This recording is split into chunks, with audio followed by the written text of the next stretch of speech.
Sinabi ko, bawat taon, mamamahagi tayo ng 200,000 hektarya sa reforma sa lupa, 100,000 hectares of private farmland, 100,000 of public farmland including ancestral domains. Di hamak, mahigit sa target ang naipamahagi natin sa nakaraang 7 taon. 854,000 hectares of private farmland, 797,000 of public farmland, and certificates of ancestral domain for 525,000 hectares.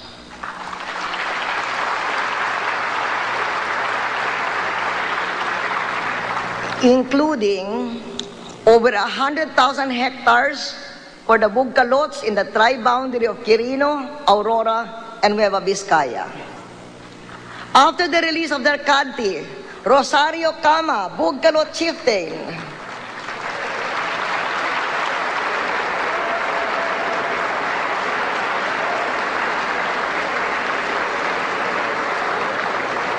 Bugkalot Chieftain, and now Mayor of Nagtipunan, helped his 15,000-member tribe develop irrigation, plant vegetables and corn, and achieve food sufficiency. Mabuhay, Chief.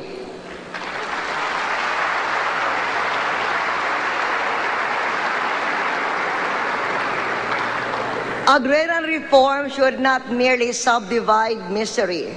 It must raise living standards. Ownership raises the farmer from his knees, but productivity will keep him on his feet. Sinimula ng aking ama ang land reform noong 1963. Upang mabuo ito, the extension of CARP with reforms is top priority.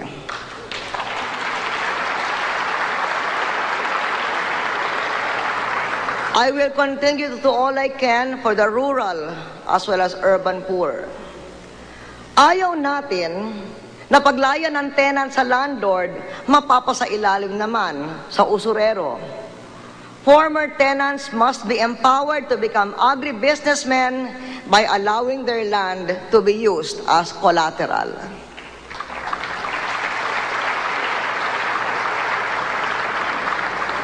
Dapat mapalaya ng reforma sa lupa ang magsasaka sa pagiging alipin sa iba. Dapat bigyan ng magsasaka ng dangal bilang taong malaya at di hawak ni numan. We must curb the recklessness that gives land without the means to make it productive and bites off more than beneficiaries can chew.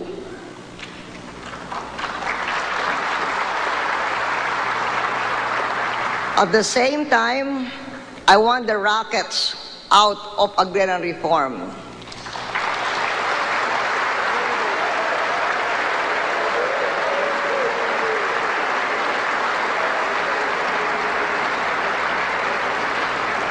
The threats to take and therefore undervalue land, the conspiracies to overvalue it. Be with me on this.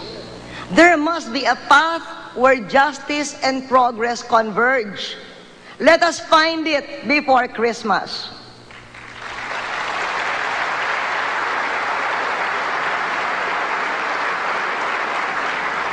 Dapat nating linisin ang landas para sa mga ibig magpursigi sa pagsasaka. Taglay ang pananalig na ang lupa ay sasagip sa atin sa huli kung gamitin natin ito ng maayos. Along with massive rice production, we are cutting costs through more efficient transport. For our farm-to-market roads, we released 6 billion pesos in 2007. On our nautical highways, Ro-Ro boats carried 33 million metric tons of cargo and 31 million passengers in 2007. We have built 39 Ro-Ro ports during our administration. 12 more are slated to start within the next 2 years. In 2003, we inaugurated the Western Nautical Highway from Batangas to Mindoro, Panay, and Negros to Mindanao. This year, we launched the Central Nautical Highway from Bicol mainland through Masbate, Cebu, Bohol, and Camiguin to Mindanao mainland.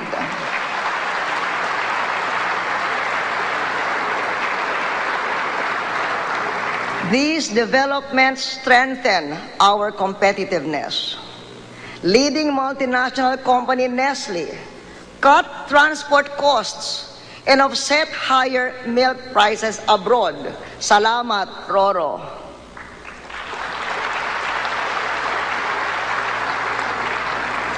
Transport costs have become so reasonable for bakeries like Gardenia. A loaf of its bread in Iloilo is priced the same as in Laguna, in Manila.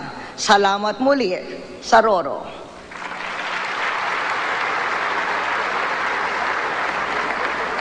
To the many LGUs who have stopped collecting fees from cargo vehicles, maraming salamat.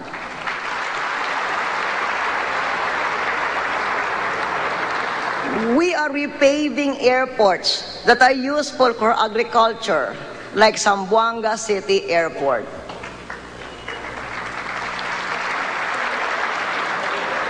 Producing rice and moving it cheaper addresses the supply side of our rice needs.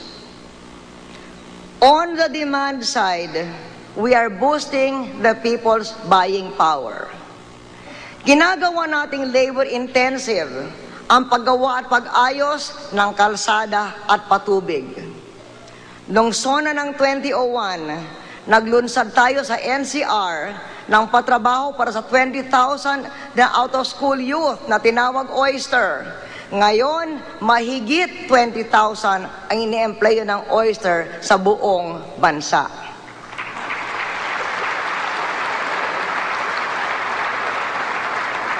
In disaster-stricken areas, we have a Cash for Work program.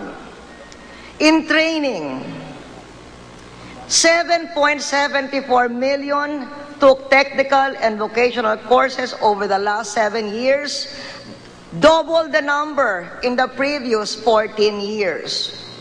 In 2007 alone, 1.7 million graduated. Among them, Jessica Barlomento, now in Hanjin as supply officer.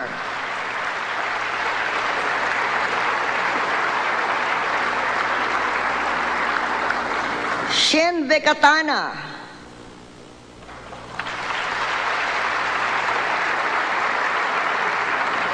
Marie Grace Comendador,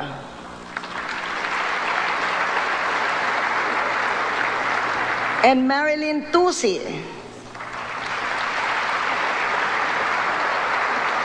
Lady Welders. Congratulations.